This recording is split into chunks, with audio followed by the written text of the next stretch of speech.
Yo, what's up YouTube? Welcome back to the channel. So, as you may have been seeing for the past couple of weeks, few months even, I've been releasing lots of loop kits on this channel. Haven't really uploaded content. The reason for that is, I don't know, YouTube and like the actual content stuff like this makes me pretty anxious, so I tend not to do it as much. But I've thought, you know what, it's been long enough. Like, people are still coming back to the channel every month, every week when I'm posting these loop kits, and you know what, you deserve some content to come from this channel and to me to actually show you what I'm doing rather than just give you loop kits, no value, nothing. So in this video I'm going to be cooking up a loop. I don't know if it's going to be good yet, might be terrible. If you see in this video it's probably decent, so let's get straight into it. So what I'm going to lay down first is probably just a piano. I've been really liking this certain contact one, the gentleman here. I go to snapshots and I use mellow upright. This is one of the main ones I've been really messing around with, and then I'll just turn it down a little bit. So to get a melody down, I might go for a different key. Normally I use D sharp minor, C sharp minor, and normally like a G sharp. I might go for like an F sharp, and I don't know what kind of melody I want to make yet. I haven't really had an idea today. Like,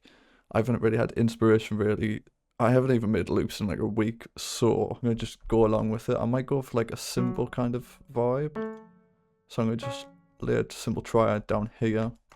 I like to turn the velocity down quite a lot, and then randomize it a little bit, just so it doesn't sound too stale. And I'm probably gonna go with like a really simple chord. So this is just a 9th chord here. And we know this because the 7th here has 4 notes, and then the 5th making it a 9th chord. And then I'm just going to remove the 3rd. I do this all the time. You can probably hear the same chord progression in every sample, because all I'm going to do next, I'm going to go 5 down. Now this is normally out of key, this note, so what I'm going to do is change it to C sharp minor. So we're working back to C sharp, which I didn't want to do, but you know, we'll probably change it afterwards. I'll pitch this note up, and then we're now in C sharp, so this is a 4-1 chord progression.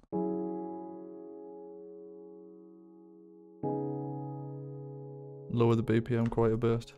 Copy it over, strum it. I'm just going to cut these end bits and copy back over just so it doesn't run on too much. And that's a little bit too stale, so I'm probably going to move some notes and just add in some other parts.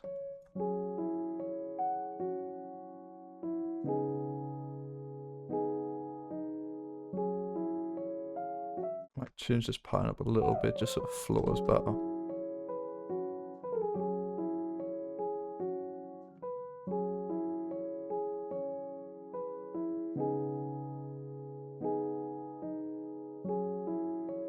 Randomize it a little bit. Yeah, we got a pretty simple pattern there. What I'm going to do now is I'm going to go to Orbis. If you haven't heard about Orbis, I'm not sponsored anywhere, but it's probably just one of like the best things to get different samples from. Not samples, but like sound instruments. So what I'm going to do in here is I'm going to go for like a soul preset. And then I'm going to just basically follow the chord.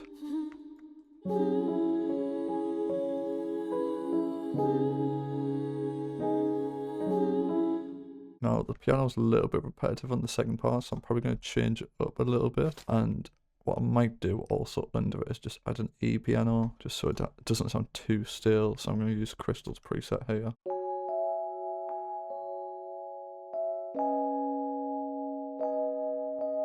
Do that and then go back into this here.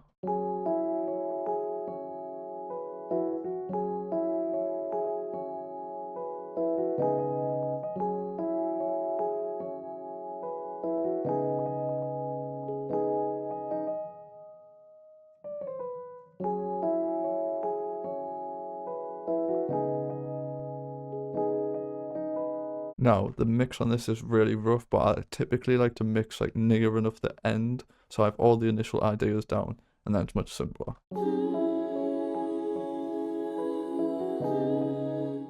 Just put that on there, and then what I'm going to do, probably going to go to a jazz groove.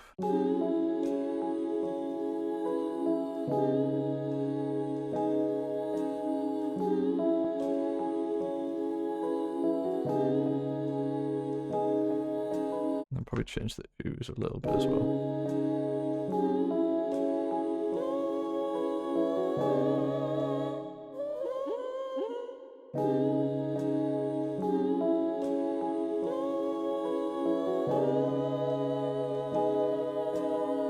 there. And then I'm going to probably change the pitch and speed and like re-speed it later. For bass, I'm going to just add a simple night session and then turn it down quite a lot because I don't want it too standing out.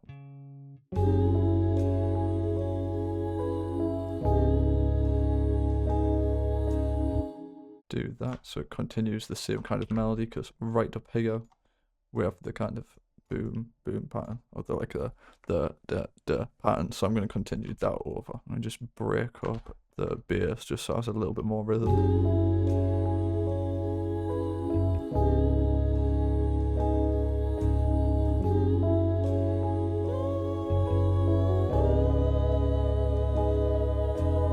Now as you can see, this note really isn't like following the bass line, because what I typically do for these samples, and just any sample I make really, is I don't really always follow the bass of the chords, because in the older samples typically the bass is more of like a melodic instrument rather than just the bass. And then just because I want to know what it sounds like a little bit more, I'm probably going to add a sound shift just to play around the pitch. See, instantly pitching up sounds hard.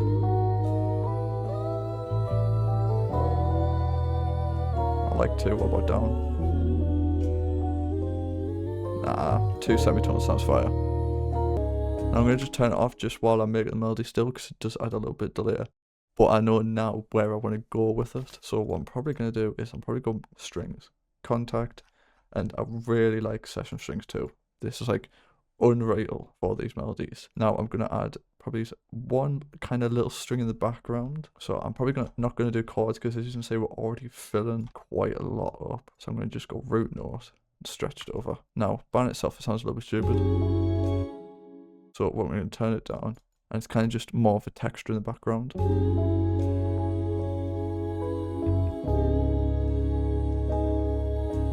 Then a nice trick I do on this is like to go portamento, and then when I play it now, as a kind of like fade and like rising up sound. And then I'm going to just try and figure out a melody.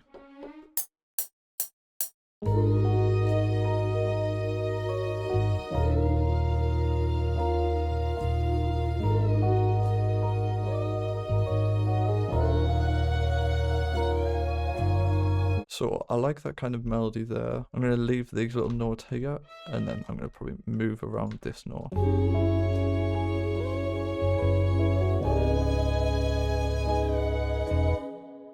There we go, and then turn this down once again.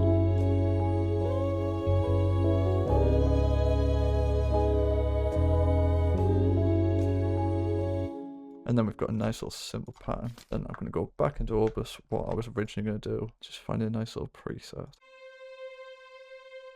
So I might add some trills just in the background a little bit more.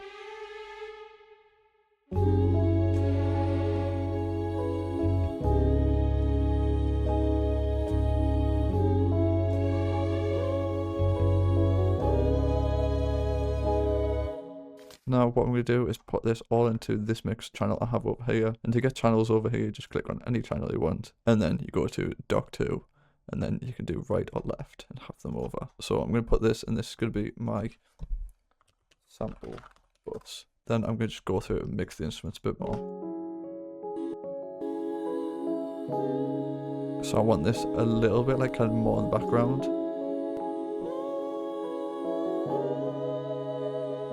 Round it out a little bit more, a little bit louder. Now for my bass, I want it to stand out a little bit, so I'm going to add a tube compressor, bass, and bass presence, and turn it down. Now with the mixing I do leave the like initial mix very empty because of my sample bus, which is going to be like turning things up. It's going to be kind of widening it to give it a little bit more expression. So when I'm doing this process, it does sound a little bit like too empty, like thinking, oh well, like it surely needs a few more things. I tend to leave the samples like kind of textured and empty, because when it goes through the mix bus, it just sounds better. Then these, before I put in the mix bus, I'm probably going to put it into another bus and just have this as like a string bus. This is so I can control them together. Then I'm going to kind of stereo them a little bit, like pan them. And then on this, I'm going to add a bit of delay, not delay, And then on this I'm going to add a little bit of vintage reverb, just to give them more space.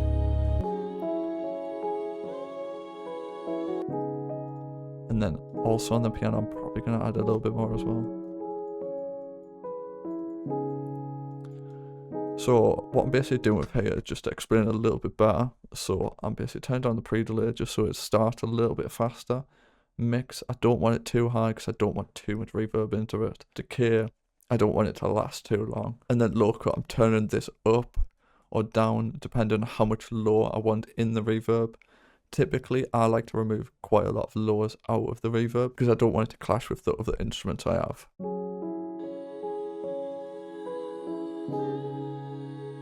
And then this, now because I've made it quite tight sounding, it needs a little bit more, so I'm probably going to add a delay to not make it sound so tight, and then I'm going to stereo it a little bit down here. Now the reason why I'm stereoing now, even though it's kind of like an older sample, typically older samples are more mono. Like if you don't know that, you know that now. But typically older samples are more mono because they didn't really have stereo in them. They were recorded mono, they were created mono. The things I put on my sample bus are going to kind of tighten it a little bit. They're going to make it wider sounding, but it is going to be a little bit more mono. So I'm just kind of changing how I want it to sound now so it's less effort for the sample bus and bus processing to have to make their effects. So my camera's died, so you won't be able to have face cam for the rest of this, but sample's still hard. Let's continue. Make this one a little bit wider as well. So to make it wider, I typically just go reverb, just for the space. And then we've basically got the sample like kind of mixed how I'd want it now. So what I'm going to do is click onto here now, and then I have a simple little bus down here. And for my bus, I just have a simple EQ. This is just adding some high end to it, cutting a little bit of lows. We have a V76. I don't really know what this does. I just know it sounds really nice. And typically I just add like 1 dB to it. Then I have a compressor, which is just compressing it. It's not too heavy, but it's making it a little bit more tighter. And then everyone hates on this plugin. I do not know why, but a little bit of sound goodizer always makes a sample sound so good. And then I have the soft clipper on the sample. It's also on the master, but I'm not going above a certain threshold, so it doesn't really matter too much. So I'm making the sample go from this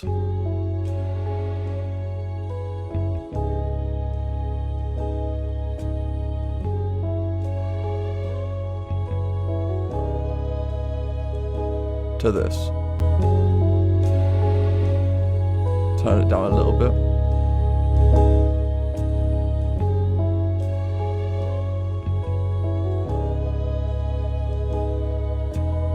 And instantly it adds way more colour to the sound. And then what I typically do, I don't render it out with the picture on yet. Typically I'll stem it out. So I'll quickly come back once I've stemmed it out. I've got the sample.